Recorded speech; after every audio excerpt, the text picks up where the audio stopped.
Kung hilig nyo ay bumisita sa iba't ibang lugar at magkaroon ng dining with a view na experience, wag nang palampasin na masubukan ang kainang ito sa Binangonan, Rizal.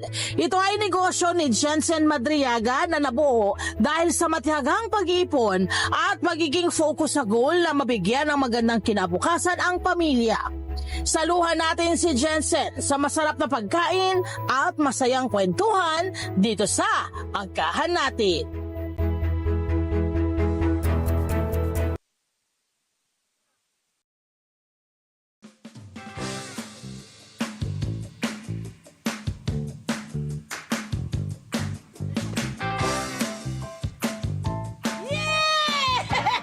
Ito na to, ha?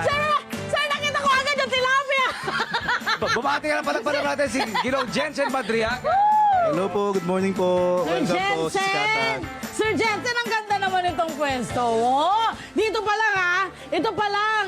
Mabenta na to agad sa mga kababayan natin. Yes po, dinadayo po yan. Paano po ito nabuksan? Anong nangyari bago nyo ito nabuksan? Bali, nung pandemic po ito nag-start po eh. Baga, para po yung mga taong na-miss po yung mga gantong view. Yes. Nag-open po kami itong Nakulong kasi. Yes po. Tapos po. outdoor na pwede lahat yung pumunta rito. Oho. Kaya yan, naisipan namin na dayuhin para dayuhin ng mga hindi lang taga rito, mga taga ibang lugar po. Pero po ito, Sir Jensen, ito ay property nyo na po. Property nyo po ito, tapos may magandang view sa Yes po, kumbaga nabili na rin namin to dahil dito sa Sikatan din na yung kinikita namin, unti-unti namin nabibili po yung lote po. Mabilis daw eh. Ha? Medyo Mabilis po. nung nag-open daw kayo, biglang lumawak na itong inyong... Yes po, Anong dati po nangyari? talaga kubo lang po talaga to. Tapos 5 table lang. Then after several months po, yun na po dinagsana po kami ng maraming tao.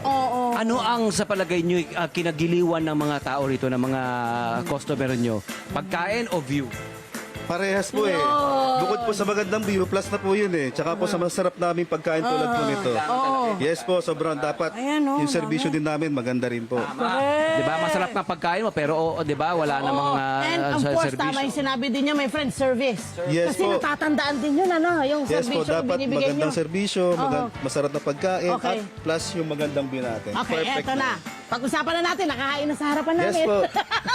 So, Jensen, ano itong inyong mga nandito ngayon? Anong tawag dito? Bali, ito po yung bestseller namin, bundle po to. Bundle seafood na tawag dito. Meron po siyang pansit, tsaka rice. Tsaka Then- parang yung lagayan nyo, pabangka. Yes po, pabangka. Inspired po kami dahil sa lawa kami. So, ng Laguna. inspired po namin yung bangka. Kumbaga, boodle fight po to, pero nasa bangka po. Pakita natin dito sa Ano boat, yung mga- tutukan ano natin mga ano meron nandyan na dito para pagkain? yan, para matakap. Meron kami dito yung fried tilapia. Meron kami dito yung fried talong. Meron din kami dito mga lechong kawali, pansit, Shanghai. Sa ilalim may May pansit. kanin. May Magkaiba kanin po yan. din. Ito Ito kanin. pansit sa ilalim. Pansit yan? Papansit po yan. Palito tayo. Ay, joke. Magkaiba po yan. Talaga? Tapos meron din siyang fried chicken. Tapos meron din po siyang lechong kawali. Ito Itong po fried okra? Opo. Okra po, tsaka po fried talong po. Nice! Siyempre, hindi rin mawawala yung kanilang usual, yung parang pang solo lang. Yes, ano ito po naman yung yung pang solo bestseller natin? namin, tinatawag po itong mixed budbud. Para po siyang rice toppings po. May beef, may pork, may chicken, then may Shanghai, then may itlog po siya. Ito naman po nakapalayok na yan. Para tinatawag tayo niyan. Ano nga natin yan, my friends? Sinigang po ito. Hindi po Actually, nagkakamali. friend, Yan ang nangihingi sinigang. na ako ng bowl Yes kasi po. yan ang gusto kong unang tikman. Sinigang, So, hinihintay ito ko po lang si bestseller ano. po namin ito, sinigang sa miso. Oh, po. yan nung ginanon niya, nandito my friend, nakikita ko.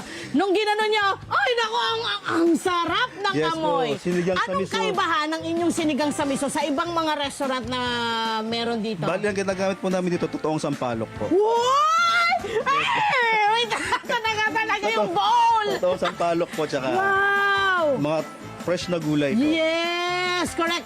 Sa ganitong klase ng pagnenegosyo, kasi alam naman natin dito sa area ito, sa Rizal, ang dami na ng inyong mga kakumpetensya. Yes So, po. sa tingin nyo, saan kayo pinakaangat? Ano yung kaibahan nyo sa ibang mga nagre-resto rito? Siyempre po, unang-una, kami po yung nauna dito nagtayo ng resto dito sa part na to. Kami na po yung nagpasikat. Tapos po, bukod po doon, may masarap po kami mga pagkain, plus yung magandang view. Then yung service po namin ay talagang mapapasana all na lang po talaga. Sino kayo. yung Importante sino ang serbisyo talaga. Correct. Oo. Correct. Sino ang naging kaagapay nyo dito para mapalago itong inyong negosyong ito? Actually, dalawa po kami yung asawa ko po. Dalawa po kaming nag-start Sabi mo po naman, nito. banggit mo naman yung pangalan ng asawa mo. Shoutout po kay Liberty Ano Madriaga. sasabihin mo sa kanya? Siyempre, miss na miss ka na po namin. Nasaan po siya? Nasa heaven na po eh. Ay! Ayun! Kaya naman pala. Kaya medyo nakakalungkot pero ano pa rin po yung business. Tinuloy mo pa rin ang Opo, tuloy. business. Yun po yung Ano ang challenge na mag-isa ka na lang ngayon na humahawak ng Medyo mahirap po dahil syempre kami po dalawa dati magkaagapay dito. Siya yung bahala sa mga stocks namin. Pero ngayon ako na lang mag-isa pero kinakaya pa rin. Oho. Ano yung mga pwede mong ibigay na mga tip sa ating mga kababayan na nag-uumpisa ng kanilang mga negosyo o nasa ganitong klase na ng level ng negosyo?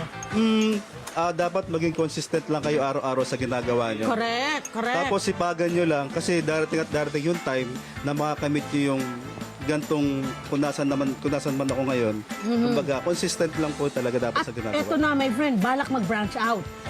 Wow! Dapat may view rin. Yes po, meron po talaga. Baka sa Tanay Rizal po. Gaano kahirap ang pagbabranch out ng mga katulad nitong kainan? Kasi hindi siya ganun kadali, my friend. Ang dami mong kailangan i-consider. Location, pagkain mo, mga taong magiging Yes, customer mo. Paano nyo kinonsider lahat ng yun para ma-branch out kayo? Kumbaga ito, binild muna namin to bago kami branch out. Kasi mahirap kasi na hindi pa building isang bagay bago kami lumipat. Ito kasi medyo 2 years na. So okay na yung mga tao dito. Meron na akong mga manager. Kumbaga pwede nang lumipat. Ipinasa mo na. Yung Pinasa ko na sa dati mong kanila. puro ikaw na trabaho. Kasi po hands-on po talaga ako. Very hands-on po Dapat, talaga. dapat, oo. Araw-araw nandito po ako. Uwi kami madaling araw, mga malengke. Mula anong oras hanggang anong oras po bukas ito? Bali, nagbubukas po kami 6 a.m. ng umaga, Monday to Sunday. Then, nagko-close po kami ng 12 midnight po ng gabi. Wow! Kaya, Weekends, kapag weekends po. same din po. Ganun din po yung aming open and to closing. May rason bakit yung pangalan nyo ay yun, di ba? Kwento mo naman sa amin. Yes po, Sikada Cafe po. Kaya po naging pangalan kasi dito po sumisikat yung araw. Kung nakikita niyo po sa likod na, sa background, kumbaga sunrise po dito. Ang ganda. Tutok po tutok yung araw dito. Kaya Ang ganda. naisipan ko po bakit hindi natin ipangalan sa Sikatan. Kasi sikatan po siya ng araw. At hindi lang yan, syempre, nung nag-start kayo, ilan yung inyong mga empleyado lang dito noon? Siguro po mga 5 lang po kami. O ngayon, ilan ka na? Nasa 20 plus na po yung empleyado. Ano ito nasa likod dati? Ang ganda ng view na ito. Ito, makita nga natin ito. Ayan po. Po siya ng Laguna Lake po. Aha. Laguna Lake po yung part nitong background view natin po. Actually, yung windmill po, kita po rito. Yung po Nasaan yung pililya? Ayan po. Yung mga turbine, wind turbine. Opo. Kita daw Ay, yung mga ayun, wind turbine kita! sa Pililya. Tayo na! Ang ganda. Ang ganda! Ang galing talaga, ha? Kita po dito. Kaya plus po yung magandang view talaga namin ang dinadayo rin ng mga guests namin. Oh, ano, Plus, ang masarap? masarap na tilapia ang pagsarap. Fresh. Masarap ang lumpia, masarap itong kanilang At pusit, marami, masarap. marami ito. Na? Ano ang range ng inyong prices dito po sa inyong restaurant? Bali ito po mga bundle namin, nagre-range po siya ng 1,500 to 3,200. And good for how many persons yung Meron po kami for 5 packs, meron din po kami pang 10 packs to 12 packs po. Ito po pang 12 packs po ito eh. Jensen, ikaw na talaga yan. Diba? Ang maganda ngayon, sinishare mo rin yung blessing mo dito sa inyong mga empleyado mo. Yes po. Marami po. Yes po, tama po yun. Ayan na nga. Maraming salamat. Jensen, meron ka bang gustong sabihin sa ating mga kabarangay na nakatutok at nanonood ngayon? Iniimbitahan ko po kayo na bumisita po sa aming munting restaurant po, dito po sa Sikada Cafe po, dito po sa Mahabang Parang Binangonan Rizal po. Open po kami ng alas 6 po ng umaga hanggang alas 12 po ng gabi. Hi! Sumama naman sa profile, mga Kanet 25. This is Love and New Verbo. For more love, Tunipet, and Arafang updates, just click the subscribe button and follow us on our Net25 social media pages at Net25 TV and Net25 Entertainment Facebook. See ya. I love ya.